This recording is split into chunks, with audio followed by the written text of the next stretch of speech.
आजच्या पार्टमध्ये आपल्याला बघायचे आहे पुढचे सेक्शन्स, पण त्याच्यातला पहिला सेक्शन बघा. आणि स्टार्टिंगचे आपले फंक्शन सेक्शन्स होते. 2A कशासाठी होता? प्रपोजल और ऑफर. 2A कशासाठी आहे? प्रपोजल किंवा ऑफर साठी आहे की नाही. प्रपोजल किंवा ऑफर कशासाठी असते? एखादी गोष्ट करण्यासाठी किंवा एखादी गोष्ट करण्यापासून थांबवण्यासाठी असते. त्याच्यानंतर आपण 2B बघितला. तो काय होता? प्रॉमिस होता. प्रॉमिस म्हणजे जे प्रपोजल आहे केलेलं कोणी प्रॉमिसरने, ते जेव्हा प्रॉमिसर काय करतो? Signifies is assent thereto. तो त्याची असेंट सिग्निफाइज करतो, कन्सेंट देतो की येस मी करेल तसं. तू करण्यापासून थांबवलेस? नाही करणार. तू करायला लावलेस? करेल मी. हे जेव्हा तुम्ही म्हणतात proposal is when accepted becomes a promise. म्हणजे तुमचा 2B कशाचा आहे? प्रॉमिसचा आहे. त्यानंतर 2C काय आहे? प्रॉमिसर अँड प्रॉमिसी आहे की नाही. Promiser who are making proposals आणि promisee who is accepting proposal. Okay. नंतर तुम्ही काय बघितला? 2D. 2D काय तुमचा? consideration. Consideration may be in past, present or future. Consideration हे पास्ट मध्ये असू शकतं, प्रेझेंट मध्ये असू शकतं आणि फ्युचर मध्ये असू शकतं. कन्सिडरेशन दोन फॉर्म मध्ये असतं. एकतर एखादी गोष्ट करणे किंवा ती गोष्ट करण्यापासून थांबवणे. काय लक्षात? मग तुमचा 2E. 2E म्हणजे काय आहे? एग्रीमेंट. एव्हरी प्रॉमिस और every set of promises enforceable by law is called as काय? एग्रीमेंट. सर्व सेट ऑफ प्रॉमिसेस जे तुम्ही काय करताय ते एन्फोर्सेबल करताय, एन्फोर्स करणार आहात by law for a consideration, त्याला तुम्ही काय म्हणणार? एग्रीमेंट. मग आपण बघितलं होता काय? ई नंतर काय बघितला? एच बघितला. कॉन्ट्रॅक्ट. नाही तिथे एक बघितलं का? नाही. 2E पर्यंत बघितलं वाटतं है ना. आणि 2H मी तुमचा खूप आधीच शिकवला होता. 2H खूप आधीच शिकवला होता है ना. Contract is agreement enforceable by law है की नाही. फर्स्ट लेक्चर मध्ये शिकवलं मी बघा. Contract is an agreement enforceable by law. आता आपल्याला बघायचं आहे 2F. 2F कसं आहे बघा? Reciprocal promise. कसं प्रॉमिस? Reciprocal promise. याला आपण शॉर्टकट मध्ये बघूया फिरसे प्रॉमिस.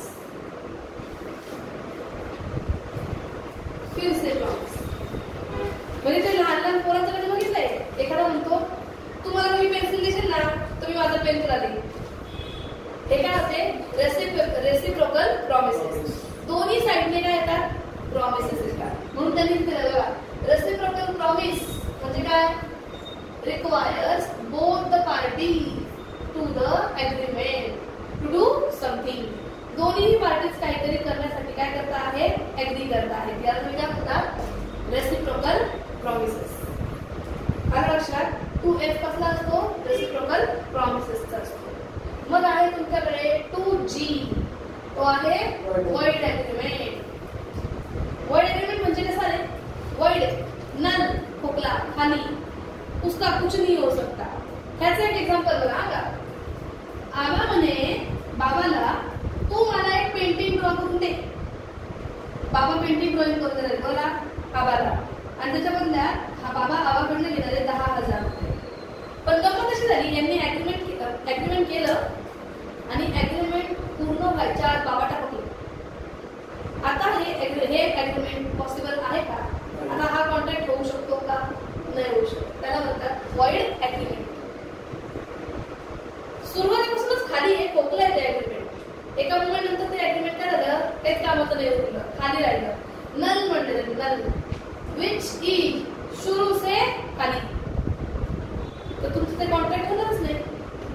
हे बघा. an agreement not enforceable by law is said to be void.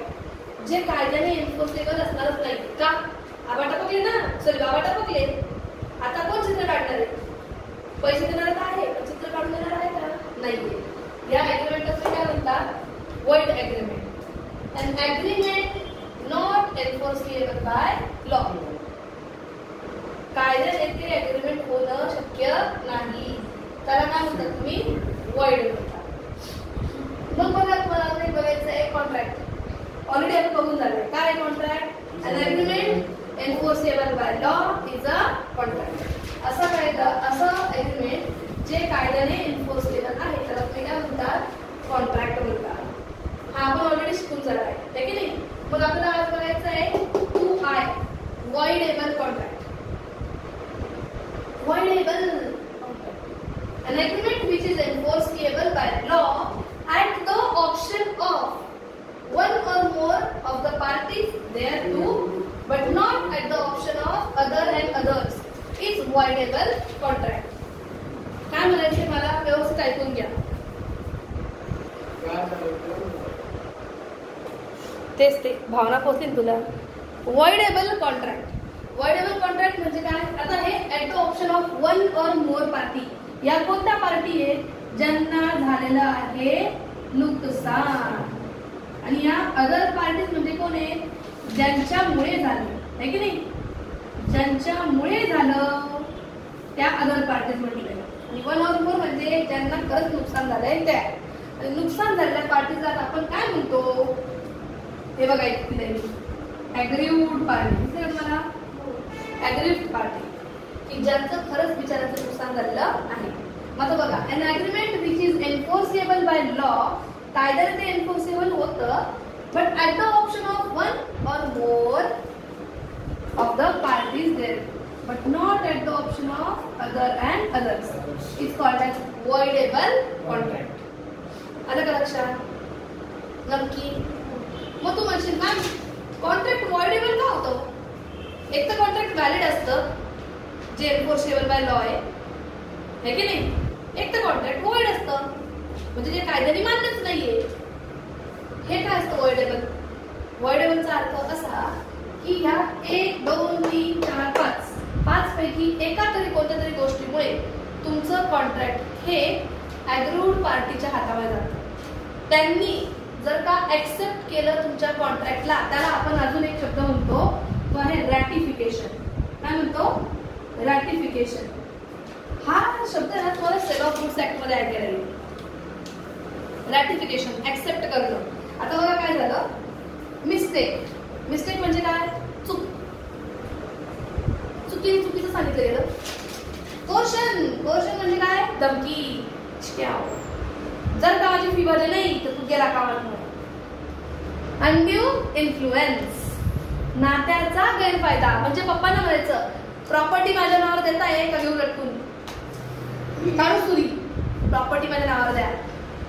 त्याला म्हणतात अनड्यू इन्फ्लुएन्स. किंवा मी तुमची टीचर आहे ना मग तुम्ही मला माझं ऐकायला पाहिजे. डिस्काउंट नाही मला 50% डिस्काउंट पाहिजे.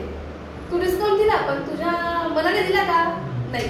का दिला कारण आपलं नातं होतं ना. आपल्या नात्याचा मी गैरफायदा घेतला. त्याला म्हणतात अनड्यू इन्फ्लुएन्स. प्रभाव.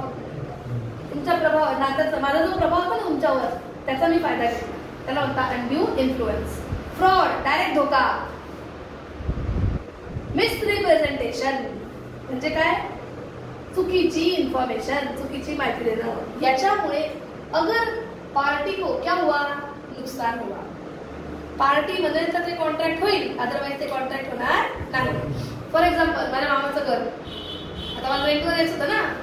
मी त्यांना खूप काय काय सांगितलं की हा आमची बिल्डिंग अशी आहे खूप छान आहे सगळं वगैरे वगैरे वगैरे. आणि त्यात ना मी एक माहिती सांगितलीच नाही की त्या बिल्डिंग मध्ये 24 तास पाणीच नसतं. लोक आले मला ऍडव्हान्स दिला त्यांनी घराची चावी घेतली ऍग्रीमेंट झालं सर्व झालं आणि लास्टला त्यांना आतमध्ये राहायला गेल्यावर कळलं की 24 तास पाण्याचा पत्ताच नाही. म्हणजे पाणी भरून ठेवायला लागणार आहे. आता मी माहिती देतानाच त्यांना काय केली चुकीची माहिती दिली. सो हे कॉन्ट्रॅक्ट वॉइडेबल असेल at the option of that party. त्या टेनंटच्या ऑप्शनवर. टेनंटला वाटलं तर राहून घेईल म्हणजे त्याने राहून घेतलं म्हणजे त्याने काय केलं रॅटिफाय केलं ऍक्सेप्ट केलं. आणि तो जर का नाही राहिला याचा अर्थ त्याने काय केलं नकार दिला. मला त्याला काय द्यावं लागेल कॉम्पन्सेशन द्यावं लागेल. अजून त्याच्या पैसे त्याला वापस द्यावे लागतील. ते कॉन्ट्रॅक्ट होईल का नाही होणार. ते कॉन्ट्रॅक्ट वॉइडेबल होतं ना at the option of one or more parties. One or more कोणत्या पार्टीज ऍग्रीव्ड पार्टीज ज्यांना खरंच माझ्यामुळे काय झालंय नुकसान झालेलं आहे. सो ते कॉन्ट्रॅक्ट त्यांच्या ऑप्शनवर वॉइडेबल असेल किंवा व्हॅलिड असेल. व्हॅलिड होईल की वॉइड होईल हे त्यांच्या ऑप्शनवर आहे. त्या हो म्हटले तर ते व्हॅलिड होऊन जाईल. ते नाही म्हटले तर ते वॉइड होऊन जाईल. वॉइड म्हणजे काय? डायरेक्टली नकार.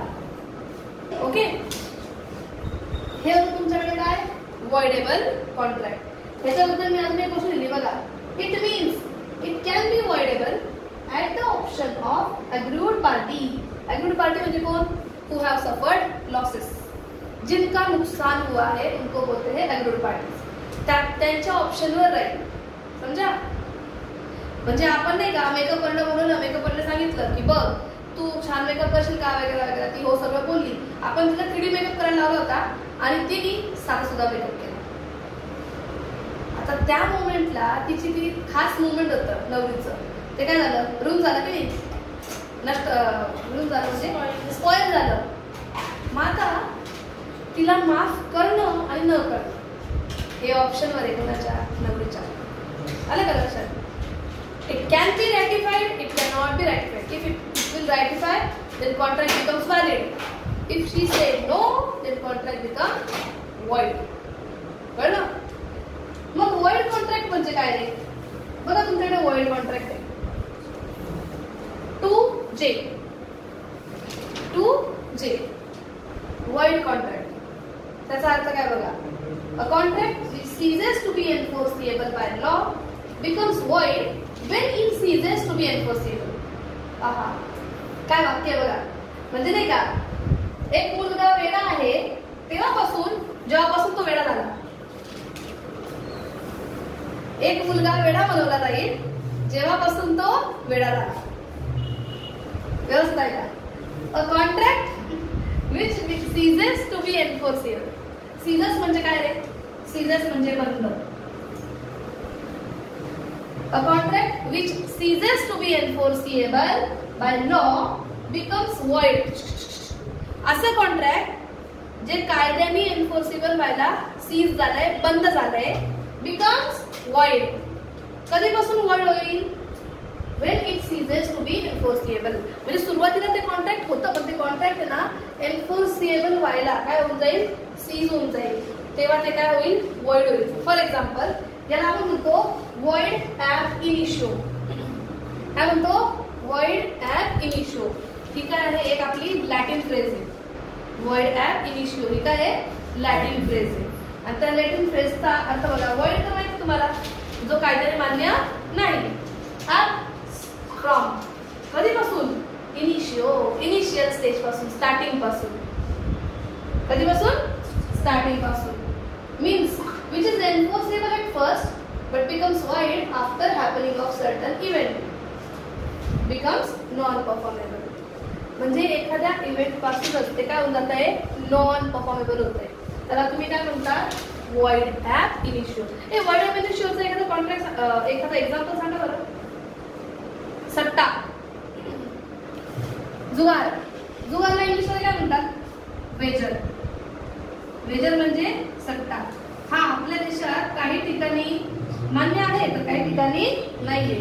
पण फॉरेनला वेजरिंग कॉन्ट्रॅक्ट हे ऍक्सेप्टेबल आहे. त्याच्यावर फॉरेनला टॅक्सेस घेतले जातात. ऐकले ना फॉरेनला कसिनोज असतात वगैरे. बघा, वेजर कॉन्ट्रॅक्ट आपल्या देशामध्ये void ab initio आहे. सुरुवातीपासूनच काय आहे? void आहे. आलं लक्षात? नक्की. चला लिहून घ्या मग. आणि अजून एक गोष्ट आपल्याला बघायची आहे. काय बघायची आहे? Essential elements of valid contract. Contract valid होण्यासाठी काही इसेन्शियल एलिमेंट्स आहेत. ते कोणते आहेत आपल्याला ते बघायचे. बघा आता कोणते कॉन्ट्रॅक्ट्स आहेत ते. पहिला आहे, सगळ्यात पहिला ॲग्रीमेंट. 2 नंबरला फ्री कन्सेंट. 3 नंबर काय बघा? Lawful consideration. कन्सिडरेशन कसं असलं पाहिजे? लॉफुल असलं पाहिजे, लिगल असलं पाहिजे. Competent parties. तुझं जर का 18 वर्ष कम्प्लीटच नाहीये तर तू कॉम्पिटंट आहे का? नाहीये.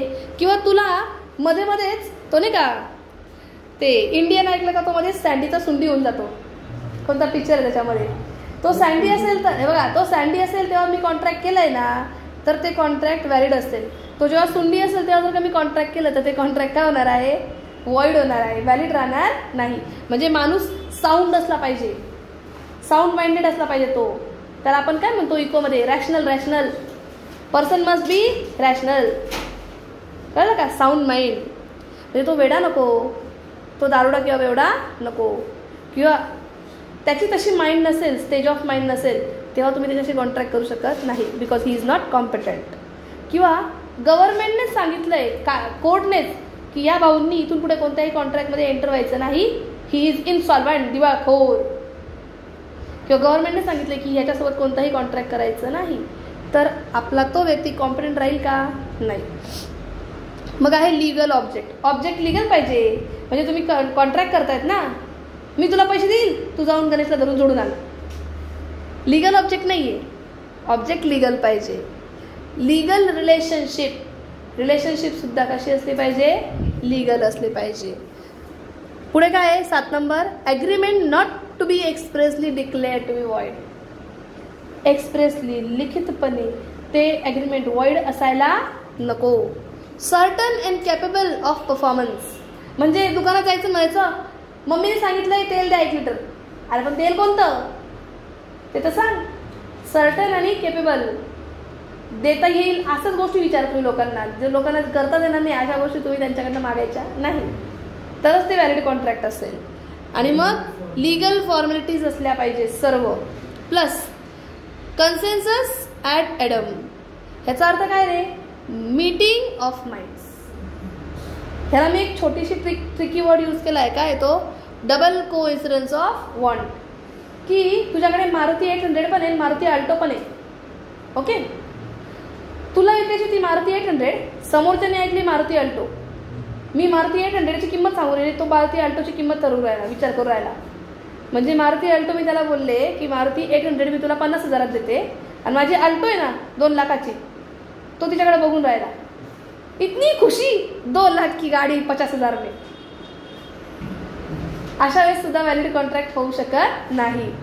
म्हणजे योग्य प्रकारे तुमचे माइंड्स मिळाले ना, मन जुळले ना, तरच काय तो करार होऊ शकतो, अदरवाईज तो कॉन्ट्रॅक्ट होऊ शकत नाही. असे 10 इसेन्शियल एलिमेंट्स ऑफ कॉन्ट्रॅक्ट आहेत. हे डायरेक्टली बाय हार्ट करायचे, इसको भूलने का नाही आहे. आता याच्या डिटेल आपण इन्फॉर्मेशन घेऊ थोड्या वेळात, पण यांचे 10 जे नाव आहेत ते कधीही विसरायचे नाही. व्हॅलिड कॉन्ट्रॅक्टसाठी इसेन्शियल एलिमेंट्स किती आहे? टोटल 10 आहे. प्रत्येकाची एक कथा सांगेल मी तुम्हाला. ओके, पहिलं काय आहे? ॲग्रीमेंट. दुसरं काय आहे? Free consent. 3 number lawful consideration. 4 number competent parties. 5 number legal object. 6 number legal relationship. 7 number agreement not to be expressly declare to be void. 8 number certain and capable of performance. 9 number legal formalities. आणि 10 number consensus ad idem, meetings of mind. त्यालाच मी नाव काय दिलं आहे? Double coincidence of wants.